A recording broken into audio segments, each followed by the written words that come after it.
Olá, sejam todos muito bem-vindos, sejam todas muito bem-vindas também. Já estamos ao vivo agora com o Conexão Recife-Brasília. A gente vai conversar sobre política, sobre temas que estão sendo tratados no Congresso Nacional e também sempre aqui referentes a Pernambuco. Já está aqui ao meu lado, vocês estão vendo aqui ao meu lado, Romualdo de Souza com o deputado Silvio Costa Filho. A gente já ia começar a conversa aqui, vamos começar a conversa também com o deputado Silvio Costa Filho para falar sobre reforma tributária e sobre todos os assuntos que estão sendo discutidos aqui. Aproveitando logo para dar boa tarde para vocês, deputado Romualdo, e também para parabenizar o deputado que está aí confirmado já, ainda vai ter uma confirmação oficial, mas praticamente confirmado já na CCJ, principal comissão da Câmara Federal, principal comissão no Congresso, CCJ da Câmara, o Silvio Costa Filho, pernambucano, já está confirmado, né, deputado? Parabéns, seja muito bem-vindo. Igor, primeiro quero lhe parabenizar pelo programa, ao lado de Romualdo, a todos que fazem o sistema Jornal do Comércio, dizer da alegria de poder conversar com você na tarde de hoje e agradecer publicamente a confiança do nosso partido, dos republicanos, de poder ter indicado o nosso nome para representar o partido na comissão mais importante do Congresso Nacional, como tão bem Romualdo sabe, que conhece a agenda legislativa aqui de Brasília, né, que é a Comissão de Constituição e Justiça. Nela é o coração do parlamento, onde as principais pautas, né, econômicas, sociais e constitucionais passam por lá. Então, vamos trabalhar muito ao longo do ano, sobretudo votando temas de interesse do Brasil e de Pernambuco. Vai ser um ano desafiador e eu tenho muita confiança que nós votaremos pautas fundamentais para o desenvolvimento econômico de Pernambuco e do nosso país. Romualdo de Souza, acho que... Oi, Romualdo. A gente está juntinho assim porque o Salão Verde é muito pequeno, só são 2.000 metros quadrados, mas a gente preferiu ficar bem juntinho aqui para dizer que, nessa hora, Pernambuco está na CCJ e isso é muito importante. Aliás, quando eu fiquei sabendo, na semana passada ainda, que o deputado Silvio Costa Filho estaria nessa comissão, eu anunciei aqui na Rádio Jornal e disse da importância das comissões temáticas, essas comissões permanentes, mas, sobretudo, elas, a CCJ, não é, deputado, que é aquela comissão onde a gente discute, onde a gente começa a conversar sobre a constitucionalidade, sobre a importância jurídica de um projeto, deputado. Exatamente. É nela que todos os projetos se originam e, a partir daí, depois de analisado na CCJ, ele segue o rito nas demais comissões. E hoje eu já fiz, Igor, uma solicitação de análise de requerimento que vai ser apreciado na próxima semana já pelo plenário da comissão, que a gente possa convidar o nosso presidente do Banco Central, o doutor Roberto Campos, para que ele possa vir à Câmara Federal tratar do aumento da taxa de juros no Brasil, qual é a política da agenda fiscal que o próprio Banco Central está fazendo, quais são as ações para o controle da inflação e o que é que ele espera ao longo do ano para que a gente possa buscar a redução na taxa de juros, que é fundamental para o Brasil. Na hora que a gente reduz os juros, a gente aumenta o crédito, aumentando o crédito, a gente faz com que o setor produtivo possa investir, né, em infraestrutura e isso gera emprego e renda. E eu estava lendo, Igor, um relatório, Romualdo, recentemente, você tem uma ideia, a cada um ponto percentual da taxa Selic, o Brasil paga 35 bilhões de reais de rolagem da dívida. Então, se o Brasil se a taxa de juros reduz 2 pontos, nós estamos falando de uma economia de 60 bilhões de reais, recursos que podem ser destinados a portos, aeroportos, infraestruturas, estradas, escolas, creches, postos de saúde. Eu acho que a agenda econômica aqui no Parlamento brasileiro será, sem dúvida alguma, uma prioridade. E é isso que a gente tem que conversar dentro do governo, com o ministro Haddad, com o ministro Alexandre Padilha, com o presidente Lula, para que a gente possa priorizar aqui no Parlamento a reforma tributária e a âncora fiscal, que essas duas matérias sendo votadas será um ganho muito bom para o país nesses próximos anos. A reforma tributária, existe uma preocupação muito grande, até a gente citou isso já vem falando sobre isso na Rádio Jornal, eu já falei sobre isso também na coluna, na coluna Cena Política, no Jornal do Comércio, que é uma preocupação dos municípios, deputado. E eu sei que vocês estão atentos a isso, mas existem situações que estão dentro da reforma, que podem ser aprovadas, que vão prejudicar os municípios. Tem município que pode receber menos, tem município que é muito dependente desses recursos que vêm de Brasília e que podem receber menos dinheiro por conta disso. Como é que vocês estão analisando essa situação? Olha, muito boa pergunta, Igor. O sentimento hoje aqui no Congresso, eu tenho conversado com o deputado Aguinaldo Ribeiro, que é o relator da reforma. Nós almoçamos na semana passada e eu conversei muito com ele. E ele me colocou que, de fato, o desejo do governo e de muita gente que ele tem conversado é a construção de um IVA dual, né? É que a gente possa ter o equilíbrio tributário entre estados e municípios e que a gente possa ter dois impostos, né? Um que possa unificar o PIS, COFINS e os impostos federais e outro que a gente possa unificar ICMS e ISS.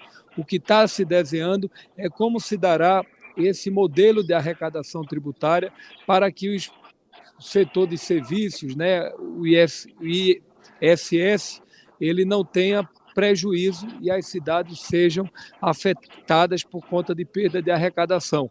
Então, a gente está tentando construir um entendimento nessa direção, onde a gente possa ter uma compensação tributária para os municípios que vierem a perder. Isso ainda está sendo desenhado, porque você sabe que muitas vezes a indústria ela tem o crédito, né, do ICMS, da tributação, e ela consegue redesenhar dentro da sua agenda tributária da indústria, por exemplo. Mas o setor de serviços, não. Então, essa discussão é que a gente precisa aprimorar aqui dentro do Congresso Nacional. O que é que a gente está fazendo? A gente está ouvindo a Frente Nacional dos Prefeitos, nós estamos ouvindo a Confederação Nacional dos Municípios, para que eles possam elaborar uma proposta e, através dessa proposta, a gente tentar construir de maneira coletiva. Mas o nosso desejo é que, ao final, os municípios e os estados, né, sobretudo as cidades, não sejam afetadas, tendo em vista que mais de 80%, né, das cidades, mais de 70% das cidades de 80 mil, acima de 80 mil habitantes, vivem do setor de serviços, né, que é o setor terciário. Por exemplo, no Recife, mais de 77% da economia da cidade é do setor de serviços. Então, é fundamental que a gente possa fortalecer o setor e, a partir daí, avançar numa agenda de fortalecimento da micro e pequena empresa, do empreendedor individual, daqueles que querem empreender nas nossas cidades e no nosso país. Eu estou animado, a gente já imagina uma regra de transição para 2025, a reforma tributária não será para esse ano e para 2024, isso já é mais ou menos pacificado aqui dentro do Congresso. Qualquer mudança, de fato, ela vai existir a partir de 2025. Então, a gente tem aí 2 anos de transição para ir modelando essa agenda tributária no país. O que a gente precisa é simplificar, desburocratizar, reduzir o custo do setor produtivo para sobrar mais dinheiro para as empresas voltarem a reinvestir e, com isso, a gente criar uma agenda tributária mais simplificada, menos custosa para o setor produtivo nacional, e isso, sem dúvida alguma, fará com que a reforma tributária aprovada, o PIB brasileiro cresça mais de 10% nesses próximos anos, e isso nós estamos falando de geração de emprego e renda para o povo brasileiro. Agora, deputado Silvio Costa Filho, nesta terça-feira, Igor, a nossa reportagem esteve lá no encontro da Frente Nacional de Prefeitos, e alguns prefeitos reclamaram ao presidente Lula que o diálogo deles com o ministro da Fazenda, Fernando Haddad, justamente no tema relacionado à reforma tributária e esse IVA dual de que o senhor trata, não agradou a alguns prefeitos de cidades grandes, como, por exemplo, da cidade do Paulista, da cidade de Igaraçu, da cidade de Petrolina, só para ficar no estado de Pernambuco, deputado. Olha, você sabe que qualquer reforma tributária, qualquer reforma do Brasil, nós vamos ter prefeitos, empresários, que cada um tem um pouco a sua reforma na cabeça. O que a gente está tentando fazer é ajudar nessa construção. No primeiro momento, o ministro Haddad deu a sua posição, o que é que ele defende. Foi feito um contraditório de alguns prefeitos e, através da Federação Nacional dos Prefeitos, está sendo feito um diálogo, né, com o prefeito Edivaldo, que é o presidente da frente, com o Ministério da Economia, para se poder construir uma proposta conjunta e ao lado de Aguinaldo Ribeiro nesses próximos 30 dias. E a outra agenda, eu estive conversando com o ministro Igor Haddad na última quinta-feira ou quarta-feira aqui em Brasília. Fiquei incumbido de fazer uma reunião da Confederação Nacional dos Municípios, que representa os mais de 4.500. Possivelmente na próxima semana vai ter essa reunião da CNM com o ministro Haddad para se construir propostas nessa direção. Não é uma tarefa fácil, mas eu estou muito confiante que a gente possa avançar aqui dentro do Congresso, passando na Câmara e no Senado nesses próximos 3, 4 meses. Agora, Igor, antes da sua pergunta, claro. se você hoje eu escrevi no Jornal do Comércio que a reação da Frente Nacional de Prefeitos, que foi, de certa forma, um tanto quanto até virulenta com relação ao ministro Fernando Haddad, a reação da Confederação Nacional de Municípios vai ser ainda mais incisiva, porque ali estarão representados os mais de 5.000 municípios, e a gente sabe que os interesses, quando você reúne os 100 maiores municípios, são uns. O restante dos municípios, aí os interesses são outros, deputado. Exatamente, mas olha, quando você, por exemplo, você tem uma micro e pequena empresa na cidade do Recife, quando você compra muitas vezes um produto, esse imposto ele está ficando lá em São Paulo, né? Você tem uma lanchonete, você quer comprar alguns eletrodomésticos muitas vezes, você pagando, você termina recolhendo em São Paulo. Com esse redesenho tributário, esse imposto não vai ficar mais na origem, ele vai ficar no destino. Então, é esse cálculo que está sendo feito, que ao final a nossa expectativa é que os municípios não tenham prejuízos. Então, essa discussão orçamentária, estamos fazendo conta para um lado, conta para o outro, mas não tenha dúvida que a gente vai fazer de tudo e estamos trabalhando nessa direção para que os municípios, né, que já perderam tantos recursos nesses últimos anos, eles não sejam afetados com a perda de receita, sobretudo que é nas cidades, né, Romualdo, que a população vive.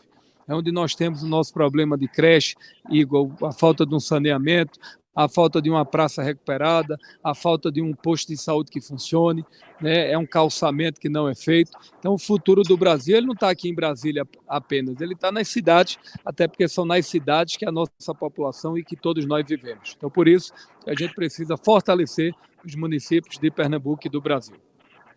Ô, deputado, existe uma preocupação em relação aos municípios também. Eu estava vendo um levantamento que foi feito até pelo professor Maurício Romão, que é pesquisador e economista, e ele estava falando sobre o resultado do censo. O censo que foi feito em 2022, ele registrou que os municípios, muitos municípios, inclusive aqui no interior de Pernambuco, eles perderam população, diminuiu a população. E por causa disso, esses municípios eles dependem do tamanho da população para receber uma determinada quantia de dinheiro, para poder se sustentar. E aí, quando diminui a população, diminui também a tendência é diminuir também a verba que esses municípios recebem. O que é que está sendo feito, já está sendo feito alguma coisa no Congresso para tentar aí evitar uma perda desses municípios, ou não vai ter jeito mesmo? E como é que esses municípios vão ficar? Olha, há um debate sobre isso. Nós tivemos há 10 dias atrás a ministra do Planejamento, a ex-senadora Simone Tebet, e tivemos uma excelente conversa com ela.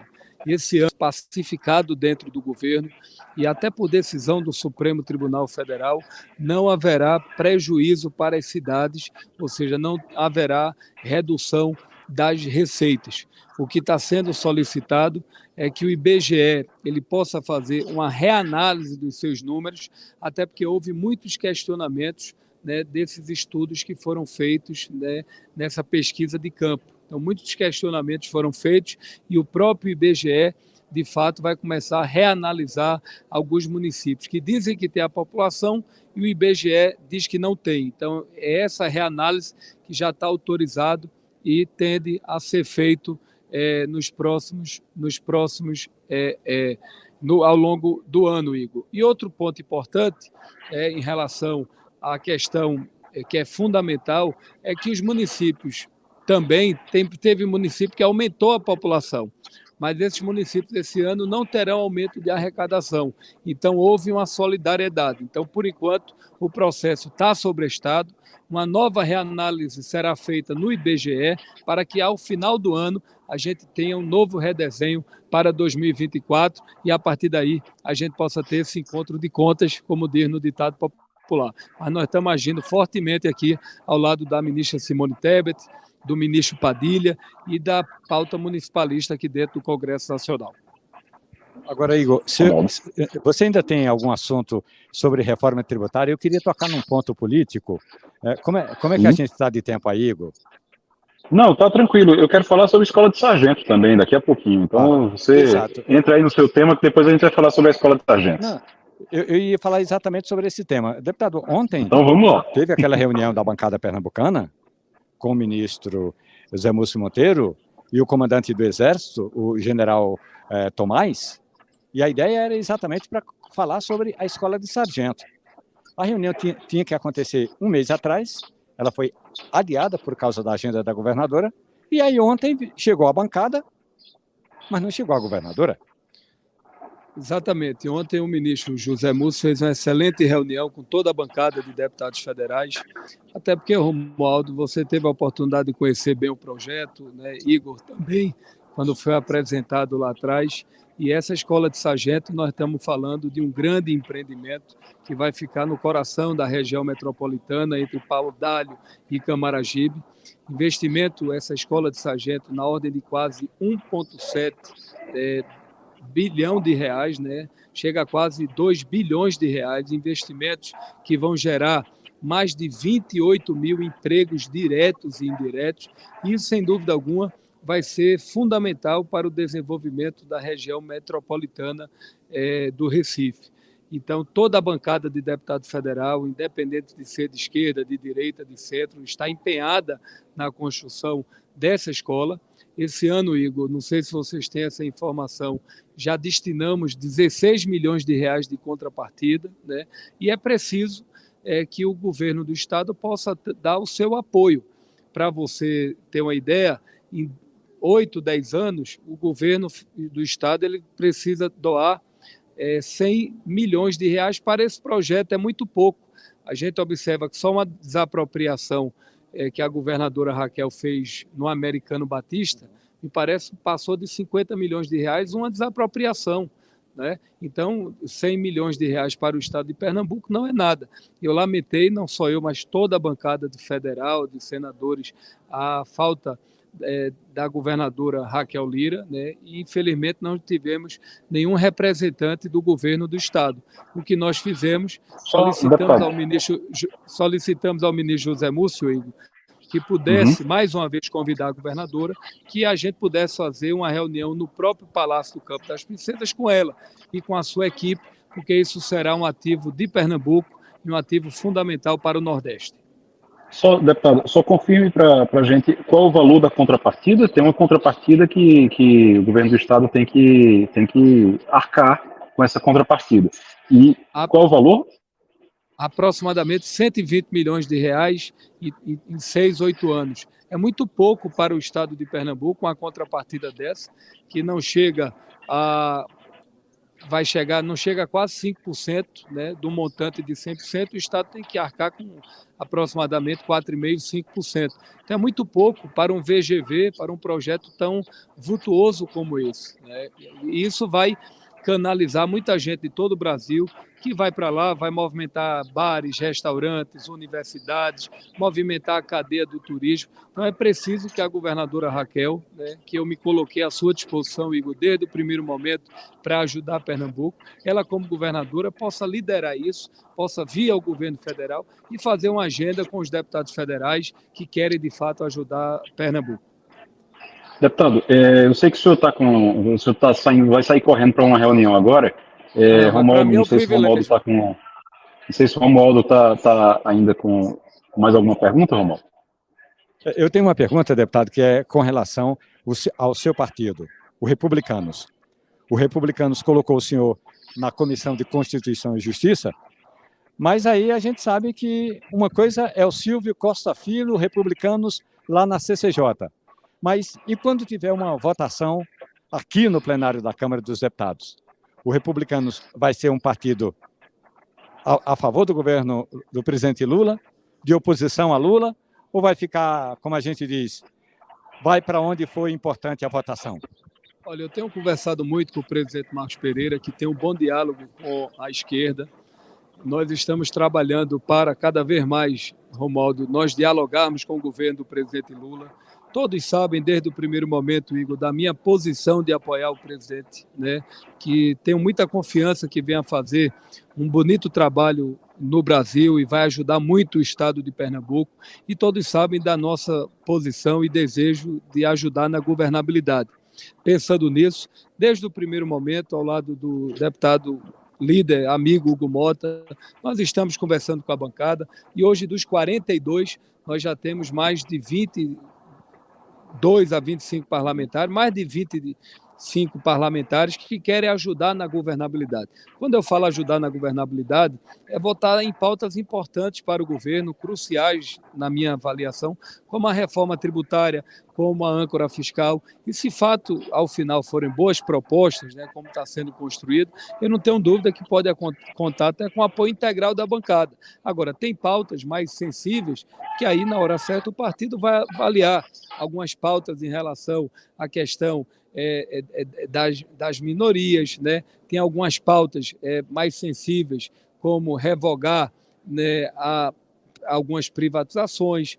A gente tem pautas importantes que foram boas para o Brasil, como a autonomia do Banco Central, entre outras pautas. Então, a gente vai analisando pauta por pauta aqui dentro do Congresso Nacional, mas o ambiente dos republicanos hoje é um ambiente colaborativo. Então, a gente está procurando construir um diálogo dentro do partido e fora dele para poder ajudar nas pautas mais importantes para Pernambuco e para o Brasil. Hoje eu dei na Rádio Jornal uma notícia importante, que eu considero importante para o nosso ouvinte entender. Tem um grupo aí da chamada BBB, Bancada da Bala, da Bíblia e a Bancada do Boi.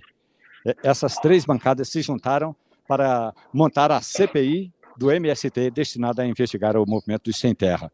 É cedo ou está na hora de investigar o MST? Olha, eu acho que isso é populismo. Eu não assinei a CPI. A gente não encontra um fato determinado nesses últimos 3, 4 meses que caibam a CPI. Eu acho que CPI, a gente precisa ter muita responsabilidade para poder fazer. Quando se tem fato determinado, objeto, aí precisa ter. Agora, a sociedade brasileira, cada vez mais não confiam nas CPIs por conta disso, que todo dia surge uma, e ao final não apresenta resultados. Eu acho que CPI, a gente tem que ter muita responsabilidade, como foi a CPI do Covid, que foi feita no Senado. Eu acho que ao final apresentou resultados. Então, por isso que a gente tem que ter essa compreensão no parlamento brasileiro. Muito obrigado, deputado. Eu sei que o deputado está com uma reunião, está atrasado já para uma reunião, a gente está aqui conversando com ele, mas foi muito bom, esclarecemos vários pontos. Vou usar, inclusive, parte dessa entrevista na Rádio Jornal também, viu? Eu já estou pedindo autorização aqui para usar a parte da entrevista na Rádio Jornal. Muito obrigado, vai lá para a sua reunião e eu vou ficar conversando com o Romualdo aqui ainda. Igor, parabéns aí pelo programa, muito obrigado, Romualdo, pelo trabalho. Isso mostra a sintonia de vocês e o Romualdo é um ativo, Igor, do parlamento. O Romualdo, eu perguntei... É um patrimônio. Ele é muito jovem, mas vem desde a época de Tancredo, né, da Direta Já, conhece bem o parlamento brasileiro e aonde anda ele tem muita credibilidade e é bem informado, que aqui em Brasília você ter a informação, sem dúvida alguma, é o diferencial. Muito obrigado pelo espaço. Ele só está precisando, eu tô para mandar para ele um patinete, porque ele disse que ele para circular de um canto para o outro fica longe. Eu vou mandar um patinete para ele ficar correndo atrás de vocês aí. Boa. Boa tarde a todos. Muito obrigado. Valeu.